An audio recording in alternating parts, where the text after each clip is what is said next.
Hi പ്രിയമുള്ള സുഹൃത്തുക്കളെ, മുമ്പ് കാശ്മീരിനെയും യു പിയെയും ഒക്കെ എങ്ങനെയാണോ കേരളം കണ്ടിരുന്നതും കാതോർത്ത് കേട്ടിരുന്നതും അതിനേക്കാൾ മോശമായ ഒരു സാഹചര്യത്തിലേക്ക് കേരളം വഴിമാറിയിരിക്കുന്നു.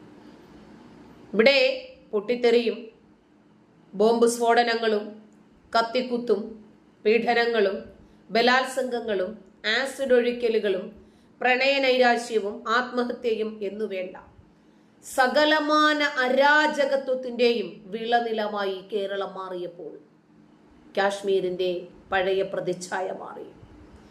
കാശ്മീർ പുതിയ കാശ്മീരായി. കാശ്മീരികൾക്ക് ഇന്ന് സന്തോഷമുണ്ട്, സമാധാനത്തോടെ കിടന്നുറങ്ങാൻ സാധിക്കുന്നുണ്ട്. യു പിയിൽ നീതി പുലർന്നിട്ടുണ്ട്. അവിടെ അനീതിവൽക്കരിക്കുന്നില്ല. തെറ്റ് ചെയ്യുന്നവർ പിടിക്കപ്പെടുന്നു, ശിക്ഷിക്കപ്പെടുന്നു.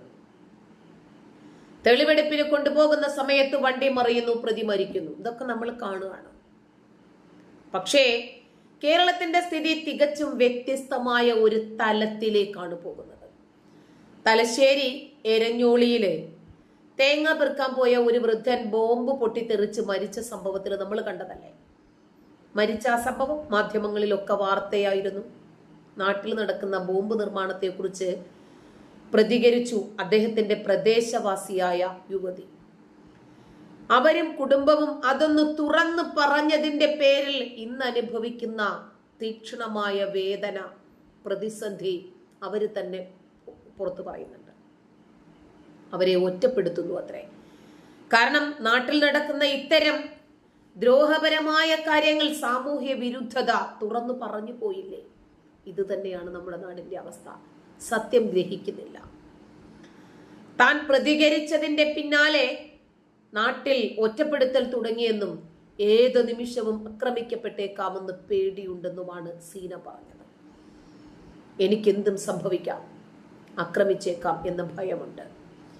എന്റെ വീട്ടുകാർക്കും എന്തും സംഭവിക്കാം.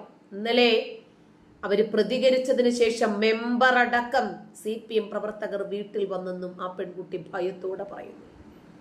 ഇത് വെള്ളരിക്ക പട്ടണമാണോ എന്ന് ചോദിക്കുന്നതിൽ അർത്ഥമില്ല. ഈ നാടിന്റെ മുഖഛായ മാറിയിരിക്കുന്നു. നമ്മുടെ രാഷ്ട്രീയക്കാർ അത് മാറ്റിയിരിക്കുന്നു. കാരണം അതിൻ്റെയും മേലെ ഇരിക്കുന്നത് മത മേലധ്യക്ഷന്മാരാണ്. അവര് തീരുമാനിക്കും ഈ രാജ്യത്തിൽ എന്താണ് നീതി, എന്താണ് നിയമമെന്ന് അവരാണ് തീരുമാനിക്കുന്നത്. അതിനൊപ്പിച്ച് ചലിക്കുന്ന പാവകളായി രാഷ്ട്രീയ കോമരങ്ങളുമുണ്ട്. ഈ സമയം വീട്ടില് അമ്മയും അച്ഛനും മാത്രമാണ് ഉണ്ടായിരുന്നതെന്നും ഞാൻ പറഞ്ഞിട്ടുണ്ടെങ്കിൽ എന്നോടാണത് പറഞ്ഞു തീർക്കേണ്ടത്, അല്ലാതെ വീട്ടിൽ പോയി പാവപ്പെട്ട വൃദ്ധരെ വിഷമിപ്പിക്കുകയല്ല. അവര് പറഞ്ഞു. ഞാൻ ഒരു പാർട്ടിയെയും പേരെടുത്ത് പറഞ്ഞിട്ടില്ല. ബോംബ് നിർമ്മാണത്തെക്കുറിച്ച് മാത്രമാണ് സംസാരിച്ചത്. നാട്ടിൽ മനുഷ്യനായി സമാധാനത്തോടെ ജീവിക്കാൻ വേണ്ടിയാണ് എനിക്കത് തുറന്നു പറയേണ്ടി വന്നത് എന്ന് ആ പെൺകുട്ടി പറയുന്നു. കുഞ്ഞുങ്ങൾക്ക് നാട്ടിൽ കളിച്ചു നടക്കാൻ സാധിക്കണ്ടേ? ഇവിടെ ന്യൂ ഇയറിനടക്കം ബോംബ് പൊട്ടിച്ചാഘോഷിക്കുന്ന അവസ്ഥയുണ്ട്. ആദ്യം മാന്യമായാണ് അവർ സംസാരിച്ചത്. പക്ഷേ ഇനി ഞങ്ങൾ എന്ത് ചെയ്യണമെന്ന് അറിയില്ല എന്ന് ആ പെൺകുട്ടി പറയുന്നു. പ്രതികരിച്ചതിന് ശേഷം നാട്ടിൽ മുഴുവനും അവരെ ഒറ്റപ്പെടുത്തി പോകുന്നത്രേ. വീടുകളില് പാർട്ടിയുടെ നേതൃത്വത്തിൽ നിർബന്ധിതമായ പിരിവും നടക്കുന്നു. ആ നാട്ടിൽ മിനിമം 500 രൂപയെങ്കിലും കൊടുത്തേ പറ്റൂ. എല്ലാവരും പേടിച്ചിട്ടാണ് കൊടുക്കുന്നത്. കാരണം വന്നു ചോദിക്കുന്നത് അത്തരം ഒരു ചോരക്കറ പിടിച്ച പാർട്ടിയാണല്ലോ. നാടിനെ ഞാൻ മോശമാക്കിയിട്ടില്ലെന്നും ഉള്ള സത്യം വിളിച്ചു പറയുകയാണ് ചെയ്തതെന്നും ആരെങ്കിലും ഇതൊന്ന് തുറന്നു പറയണ്ടെന്നും പെൺകുട്ടി ചോദിക്കുന്നു. രാഷ്ട്രീയം കൊണ്ട് എനിക്കൊന്നും നേടാനില്ല. ഇതുവരെ ഒരു സാധാരണക്കാരൻ അവിടെ മരിച്ചിട്ടില്ല. ഇപ്പോൾ ഒരാൾ മരിച്ച അനുഭവം ഉണ്ടായപ്പോൾ എനിക്ക് തുറന്നു പറയണമെന്ന് തോന്നിയെന്നും സീന പറയുന്നു.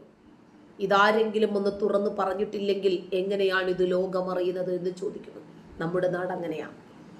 നമ്മുടെ നാട്ടില് ചില ആളുകൾക്ക് സുസമ്മതമായ വിഷയങ്ങളോട് മാത്രമേ പ്രതികരിക്കാൻ പാടുള്ളൂ. എല്ലാ വിഷയത്തോടും പ്രതികരിക്കരുത്. തന്നെയുമല്ല, ഭൂരിപക്ഷത്തിന്റെ സമീപനം എന്താണ് ആ വിഷയത്തിലേത് എന്ന് നോക്കിയിട്ടേ പ്രതികരിക്കാവൂ. ഇപ്പോ അബ്ദുറഹീം എന്ന ഒരു യുവാവ് സൗദി അറേബ്യയിലെ ഒരു കുട്ടിയെ കൊല്ലുകയും ഇയാളെ വധശിക്ഷയിൽ നിന്നും ആ കുടുംബം ബ്ലഡ് മണി സ്വീകരിച്ച് മാപ്പ് കൊടുക്കാൻ തയ്യാറാവുകയും ചെയ്തു. ആ സാഹചര്യത്തിൽ 34 കോടി രൂപ അനിവാര്യമായി വന്നപ്പോൾ അവർക്ക് ഈ ഒരു ബ്ലഡ് മണി കൊടുക്കുന്നതിന് വേണ്ടി പിരിവിട്ടു, പണം റെഡിയായി. അബ്ദുറഹീം മോചിപ്പിക്കപ്പെട്ട, പക്ഷെ FIR-ലെ ആള് കൊലപാതകയാണ് ഇരിക്കട്ടെ. ആ ഉമ്മയുടെ കണ്ണീര് കണ്ടിട്ടായിരിക്കും ഒരു പക്ഷേ ഈ സാധാരണക്കാരനായ ഈ യുവാവിൽ നിന്ന് ഈ പണം സ്വീകരിക്കുന്ന അവരെയൊക്കെ സമ്മതിക്കണമല്ലേ. നന്നായിരിക്കട്ടെ. റഹീമിന്റെ വിഷയത്തിൽ റഹീം കൊലയാളിയാണ് എന്ന് പറഞ്ഞത്, അവിടുത്തെ FIR വായിച്ചതും റഹീമിനെ കുറ്റപ്പെടുത്തിയതും റഹീം ഫാൻസിന് ഇഷ്ടപ്പെടുവോ? അത് പിന്നീട് ഒരു മതവിഷയമായി മാറുകയാണ്. റഹീമിന്റെ മതം നോക്കിയാണ് പ്രതികരിച്ചത് എന്ന തലത്തിലേക്ക് മാറുവാണ്. നമ്മൾ എന്താ പറഞ്ഞത്? അതേപോലെ തന്നെ യമനിൽ വധശിക്ഷയ്ക്ക് വിധിക്കപ്പെട്ട് ജയിലിൽ കഴിയുന്ന ഒരു നിമിഷപ്രിയ എന്ന പെൺകുട്ടി, എന്ന സ്ത്രീ, ഇവര് രണ്ടുപേരും ചെയ്തത് തുല്യ തെറ്റാണ്. നിമിഷപ്രിയ അത് അർഹിക്കുന്ന ശിക്ഷയാണെന്നും റഹീം രക്ഷപ്പെടേണ്ടവനാണെന്നും പറയുമ്പോൾ മാത്രമാണ് ഇവിടെ ചർച്ച തന്നെ വരുന്നത്. വധശിക്ഷയ്ക്ക് വിധിക്കപ്പെട്ടിപ്പോൾ യമനിലെ ജയിലിൽ കഴിയുന്ന നിമിഷപ്രിയയുടെ മോചനത്തിന് വേണ്ടിയുള്ള ചില ചർച്ചകൾക്കും തുടക്കം കുറിച്ചിട്ടുണ്ട്. റഹീമിന്റെ വിഷയത്തിൽ ഒരു നീക്കുപോക്കുണ്ടായതിനു ശേഷം തന്നെ ജനമനസ്സുകളിൽ ഇവരെ രണ്ടുപേരും ചെയ്തത് എന്താണ് എന്ന് മനസ്സിലാക്കാൻ മാധ്യമങ്ങളുമുണ്ട്.